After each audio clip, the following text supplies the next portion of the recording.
maintenant, il va se poser la question de la succession au sein d'Al-Qaïda. Oui, elle va se poser. Il y a des noms de candidats qui circulent avec leur surnom, le maghrébin. Il va y avoir une crise de succession. Le syrien, voilà. Ceci dit, la mort d'Al-Zawahiri est symboliquement extraordinairement importante, surtout pour les Américains, parce que c'était la justice rendue 21 ans après, etc. Stratégiquement, je ne suis pas sûr qu'elle change énormément la donne dans la mesure où Zawahiri n'était pas émir comme Ben Laden. Il était un chef, mais un chef de quoi? D'une nébuleuse. Il avait moins d'influence, c'est ça que vous dites? Moins d'autorité et moins d'influence, les deux. C'est-à-dire moins d'autorité en ce sens que des organisations théoriquement affiliées à Al-Qaïda, comme Al-Nosra, Al-Qaïda au Maghreb islamique, etc., faisaient très honnêtement un peu ce qu'elles voulaient. Et il avait beaucoup moins de charisme. C'était un théoricien. Hein, c'était un théoricien, voilà, un stratège. Un intellectuel, on va dire. Mais à partir du moment de la mort de Ben Laden, où il n'a pas repris le titre d'émir, et où même il a fait allégeance aux talibans, ce qui montre que dans la hiérarchie symbolique et religieuse, il n'était pas extrêmement haut. Il n'a pas vraiment ordonné de grands attentats ou de grandes opérations. Son dernier coup de gloire, entre guillemets, ça a été de se féliciter de l'attentat contre Charlie Hebdo fait par les frères Kouachi, à qui il n'avait évidemment pas donné d'instruction directe. Mais est-ce que ça veut dire qu'il va peut-être y avoir un nouveau virage au niveau des actions en fonction d'un nouveau chef ? Alors, c'est possible, ça dépendra de ce que deviendra le nouveau leader, s'il est capable de réassurer son autorité sur cette nébuleuse qui avait théoriquement fait allégeance à Al-Qaïda, mais c'était... Al-Qaïda n'est pas mort, c'est ça qu'on peut dire. C'est pas mort, ça. Non, ça représente une forte puissance, les organisations affiliées ont une capacité de nuisance qui est très importante. Hein, le djihadisme continue à tuer des milliers de gens par an. Hein, il faut quand même s'en souvenir, même si c'est pas chez nous. Ça dépendra. Et évidemment, il y a le problème de la rivalité avec Daesh. Et d'ailleurs, Al-Zawahiri avait été impliqué dans la scission de Daesh. L'État islamique. Il y a donc deux concurrences avec deux stratégies assez radicales et deux objectifs finaux différents, puisque pour Daesh, il s'agit littéralement de conquérir le monde. Pour Al-Qaïda, de lutter contre l'ennemi lointain et de chercher à s'étendre localement.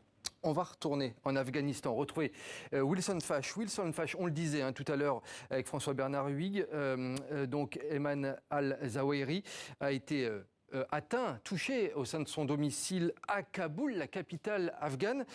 Il a, selon vous, selon vos informations, eu des soutiens sur place pour pouvoir rester au sein de Kaboul ?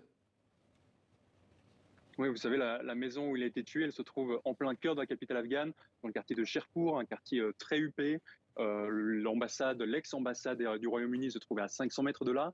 Donc il paraît tout à fait impossible qu'il ait pu résider dans cette maison sans l'aval, sans l'accord des talibans, ou du moins d'une partie du leadership taliban. Il se dit même que cette maison appartenait en fait au ministre de l'Intérieur des talibans.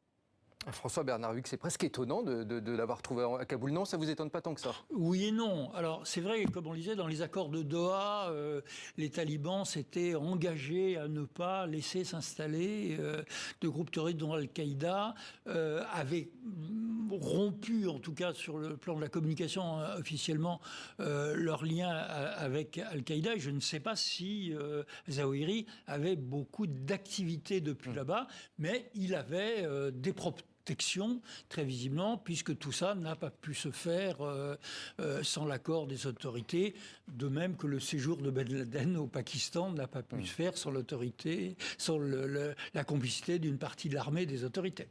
Fanny Chauvin, en tout cas, ce qui est sûr, c'est qu'à quelques mois des élections de mi-mandat aux États-Unis, ça sonne comme une victoire politique, en tout cas pour Joe Biden. Effectivement, c'est aussi un succès politique pour Joe Biden à seulement 3 mois des élections de mi-mandat qui s'annoncent délicates pour le camp démocrate. Eh bien, le président remporte là une victoire personnelle dont il a bien besoin dans un contexte où les sondages lui sont défavorables et à un moment où l'inflation bat des records. ici. En 2011, la cote de popularité de Barack Obama avait augmenté de 11 points après l'opération pour neutraliser Oussama Ben Laden au Pakistan. Alors, bien sûr, la mort d'Al-Zawahiri n'a pas la même résonance dans les consciences ici, mais il n'empêche que cette opération est une démonstration de force du président américain. Cette frappe lui permet aussi de respecter une de ses promesses, celle de continuer à lutter contre le terrorisme après le départ chaotique des troupes américaines d'Afghanistan. Les États-Unis ont donc encore la capacité de frapper, même de loin, contre les terroristes djihadistes. François Bernard Huyghe, je voyais confirmer les propos de Fanny Chauvin. Ça va lui permettre d'apparaître à l'égard des républicains comme un tough guy, quelqu'un qui défend bien l'Amérique. Obama a eu Ben Laden, Trump a eu al-Baghdadi, lui il a eu al-Zawahiri. Il n'a pas dérogé, en plus de façon très ciblée, très propre. Cela dit, donc sur le plan symbolique, c'est très important. Est-ce que ça va lui faire gagner les midterms? Est-ce que ça va faire remonter sa cote de popularité pour des Américains qui sont surtout préoccupés par la vie de tous les jours et par l'inflation? Ça, je ne prendrai pas énormément de paris. Il a repris en prestige. Voir pour combien de temps. Mais au niveau symbolique, ça permet aussi aux États-Unis de tourner une certaine page. Oui, ça c'est vrai. Ça c'est vrai. Et en plus, ça permet de tenir un discours de... Au fond, justice a été rendue. Il l'a dit dans son discours. Je pense aux familles qui ont perdu un frère, une épouse, un ami. Donc il y a un côté presque justice divine qui est tombé. Et ça parle beaucoup à un pays religieux comme les États-Unis. On a, en quelque sorte, régler le dossier sans... Et on n'a pas perdu la face. Bon, mais ça permet aussi de tourner la page aussi du retrait un peu chaotique, voilà. on peut le dire, des forces américaines en Afghanistan. Ceci compense cela, et ça sera un argument électoral pour les mi-termes. Certes, on est parti d'Afghanistan, mais regardez, nous ne sommes pas des faibles. Merci beaucoup à vous, Merci François à vous. Bernard Huyghe, d'avoir été sur le plateau de 64 minutes.